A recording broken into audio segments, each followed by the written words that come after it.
3. Nandito na sila, mga chismosa. Chismosa. What? Chismosa. Nandito na sila, mga chismosa.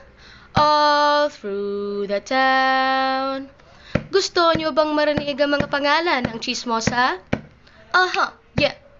Let's go! Marites ang pangalan ng chismosa. Dumating pa sa puntong na barangay na fake news ay palaging kinakalat niya. Yun lang ang mahalaga.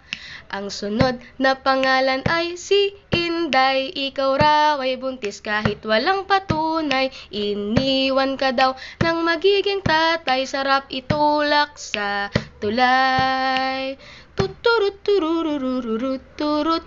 Nandito pa pala si Aling Susan. Siya ay kamukha ng babaeng